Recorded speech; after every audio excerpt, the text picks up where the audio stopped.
ಇನ್ನು ಹೈಕಮಾಂಡ್ ಏನೇ ತೀರ್ಮಾನ ಮಾಡಿದ್ರು ಅದಕ್ಕೆ ನಾವು ಬದ್ಧವಾಗಿರ್ತೀವಿ. MLC MLA ಎಲ್ಲರೂ ಅವರವರ ಅಭಿಪ್ರಾಯವನ್ನು ತಿಳಿಸಿದ್ದಾರೆ. ಇದೇ ವಿಚಾರಕ್ಕೆ ಸಂಬಂಧಪಟ್ಟ ಹಾಗೆ ಬೆಂಗಳೂರಲ್ಲಿ ಸಚಿವ KH ಮುನಿಯಪ್ಪ ಈ ರೀತಿ ಹೇಳಿಕೆ ಕೊಟ್ಟಿದ್ದಾರೆ. ಹೈಕಮಾಂಡ್ ಏನ್ ತೀರ್ಮಾನ ತೆಗೆದುಕೊಳ್ಳುತ್ತೆ ನೋಡೋಣ ಅಂತ ನ್ಯೂಸ್ ಫಸ್ಟ್ ಜೊತೆ ಸಚಿವ KH ಮುನಿಯಪ್ಪ ಹೇಳಿದ್ದಾರೆ.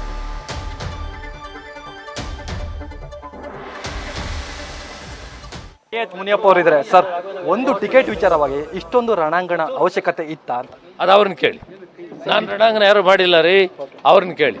ನಾವು ಹೈಕಮಾಂಡ್ಗೆ ಮನವಿ ಕೊಟ್ಟಿದ್ದೀವಿ, ಎಲ್ಲರೂ ಸೇರಿ ತೀರ್ಮಾನ ಮಾಡಿದ್ದು. ಅವರು ಇವರಲ್ಲದೆ ಅಲ್ಲಿರೋ ಶಾಸಕರು, ಮಾಜಿ ಶಾಸಕರು, ಜಿಲ್ಲಾ ಕಾಂಗ್ರೆಸ್ ಸಚಿವ ಒಟ್ಟಿಗೆ ಸೇರಿ ಆಥರೈಸ್ ಮಾಡಿದ್ದೀವಿ. ಹೈಕಮಾಂಡ್ ಏನು ತೀರ್ಮಾನ ಕೊಡೋದಕ್ಕೆ ಅದಕ್ಕೆ ಕೆಲಸ ಮಾಡಿ. ಬಟ್ ಇವ್ರು ರಾಜೀನಾಮೆ ಕೊಡೋದು ಎಷ್ಟು ಮಟ್ಟಿಗೆ ಸರಿ ಅಂತ ನನಗೆ ಗೊತ್ತಿಲ್ಲ, ನೀನು ಅವ್ರನ್ನೇ ಕೇಳಬೇಕು. ಟಿಕೆಟ್ ಸಿಗದಿದ್ರೆ ಏನ್ ಮಾಡ್ತೀರಾ? ಹೈಕಮಾಂಡ್ ನಿರ್ಧಾರನೇ ಸರಿ ಅಂತ ಹೇಳ್ತಾ ಇದ್ರು. ಹೈಕಮಾಂಡ್ ಏನು ಹೇಳಿದ್ರೆ ಅದಕ್ಕೆ ಬದ್ಧವಾಗಿರ್ತೀನಿ ಅಷ್ಟೇ. Okay, thank you. ಇವಿಷ್ಟು ಸಚಿವ KH ಮುನಿಯಪ್ಪ ಅವರ ಮಾತಾಗಿದ್ದು. ಕ್ಯಾಮ್ರಾಮನ್ ಅವಿ ಜೊತೆ Ganapathi, news first Bengaluru. News first ನಿರ್ಭೀತಿಯಿಂದ ನಿಮ್ಮ ಪರವಾಗಿ.